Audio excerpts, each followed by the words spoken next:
Hey, what's up? Welcome back to the Blueprint by Dame, where I'm looking to share a roadmap to a healthier, more fulfilled life while I design it in real time.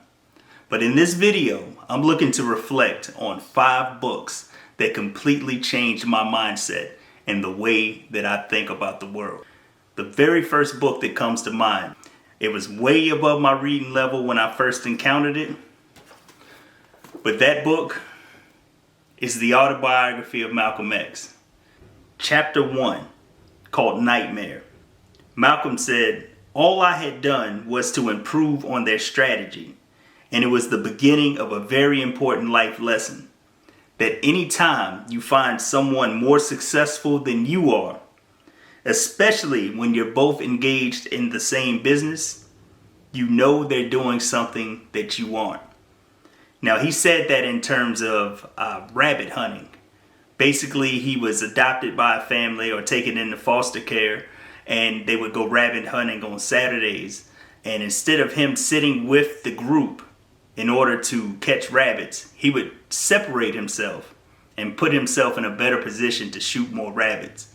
And nobody that was with him could figure out what was going on. So in our everyday lives, it's important that we carve out our own space to innovate and do things on our own to achieve greater success. Very impactful lesson from that passage. And so later in life, I encountered another book while I was working in a warehouse, and I hated the job. And so with that seed planted in my head from the Autobiography of Malcolm X, I knew that I needed to gather some more information. Of course, me being me, I like to go back to the source. And so I went back and found the Miseducation of the Negro. And this is just a random printing that I bought off Amazon some 10 years ago. I think it's a print-on-demand version.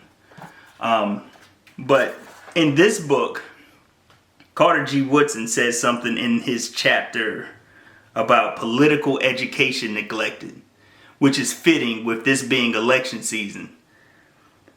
But in this passage, he says, when you determine what a man shall think, you do not have to concern yourself about what he will do.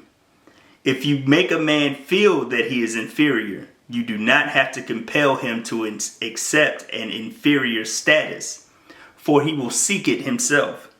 If you make a man think that he is justly an outcast, you do not have to order him to the back door. He will go without being told. And if there is no back door, his very nature will demand one. I thought that was a super powerful passage because the people I was surrounded with, despite being unhappy with their circumstances, passively accepted it because they felt that that was just their lot in life. I had to read different information. I had to put myself around different people, even starting a YouTube channel. Around the people that I was surrounded by at the time, this would have been an impossibility. And even though I'm currently getting no views, I'm still going to plug along until I achieve my ultimate goal. So moving on. The next book was a book that I did not expect to be this good and this impactful. I was reading it just for entertainment, I guess you could say. But the book is My Life in Advertising. And this is a book by Claude Hopkins. And if anybody knows about Claude Hopkins, he's actually an advertising exec who made it fashionable, who made it routine for people to brush their teeth in the United States in the early 1900s. A lot of people were trying to enlist in the army back in the early 1900s, and they were getting rejected because their teeth were in such bad shape. And you can thank Claude Hopkins with the Pepsodent, I believe it was, Pepsodent, whichever one of those toothpastes it was. He did the advertising and marketing for that company, made himself a lot of money, and changed the dental industry forever in the United States. But in his book, he said something that was really impactful, which kind of goes back to what I was saying from the last book about your surroundings and the people that you confide in and take advice from. But he said, "Success has come to me in a sufficient measure, happiness in abundance, and absolute content. Not one of those blessings would have come to me had I followed the advice of my friends." That right there should make you rethink a lot of things, for the simple fact that there are people who are going to, just by default, for whatever reason, discourage you from making moves, basically. You want to kind of distance yourself from that. You don't want to completely ostracize yourself, but you want to give yourself the space to grow. Let's just put it that way. The next book that's on the list may seem to be kind of, I don't know, everyone's seen this book. It's been a topic of conversation for the past, 10 to 15 years. It was really impactful. And I actually never sat down and read it, but while I would drive my semi-truck, I would listen to the audiobook. And I got to the point where one year I listened to basically all of this author's stuff. And the author is Robert Greene, and this is the controversial 48 Laws of Power. And in this book, there's a lot of different chapters and a lot of different segments and judgments, as they're called, within the book that I could have used for this video. But the one that I really wanted to go with today was based on chapter 9. And it says, "Win through your actions, never through argument." Judgment. Any momentary triumph that you think you have gained through argument is really a Pyrrhic victory. The resentment and ill will you stir up is stronger and lasts longer than any momentary change of opinion. It is much more powerful to get others to agree with you through your actions without saying a word. Demonstrate, do not explicate. Again, when you're surrounded by people who are content with the life that you are wanting to change, you're going to have to demonstrate your position through action. They're going to have to see you start the business. They're going to have to see you level up, because just talking about it, you're going to run yourself into the ground, spin your wheels, and go nowhere if you try and argue with such people.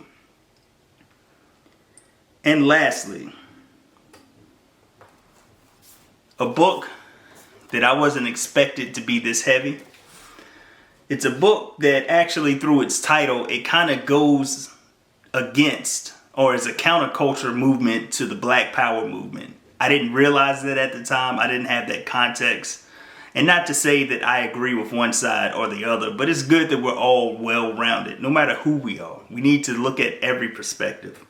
But this comes from a man from Alabama, a businessman, who was successful during segregation, and he had an amazing life, and he wrote a book on how to start businesses, which is what I was interested in at the time. This is a book called Green Power, and I read this book years ago, and I can't really remember much about the book. I couldn't find the actual passage that I was looking for, and the message that I really took away from this book was simply to find a need and fill it.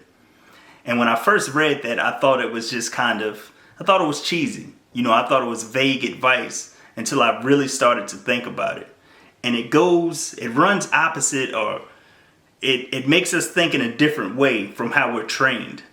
When we're young, we're taught to kind of leverage our cool, our status, our celebrity, and we think that that's the only way to do business. So if you're not one of those people who can be persuasive and to have people follow what you do and start trends and things like that, you believe that you have no place in business.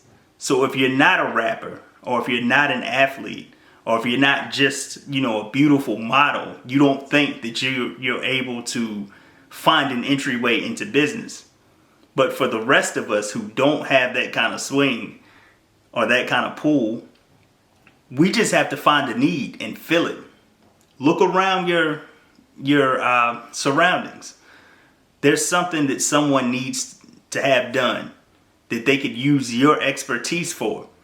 And all you have to do is be able to become the person to fill that need. I look at some young men who live in my neighborhood, and there's people who leave trash out on the porch for whatever reason. And these young men walked by and they decided to offer to take people's trash down to the dumpster. I thought that was a real amazing way to utilize this principle. Find a need and fill it, and people will throw money at you. Oh, as a bonus, I wanted to include a passage that I read in the book Up From Slavery by Booker T. Washington. This is a Dover thrift edition that I got from the actual Booker T. Washington Museum in Moneta, Virginia. And this is what the cover of this particular edition looks like. But in this book, he said something that really caught my attention. Let me get that out the way. He says, "I have begun everything with the idea that I could succeed, and I never had much patience with the multitudes of people who were always ready to explain why one cannot succeed." It was a great passage. It inspired and motivated me so much. That's one of the reasons why I'm here on YouTube right now.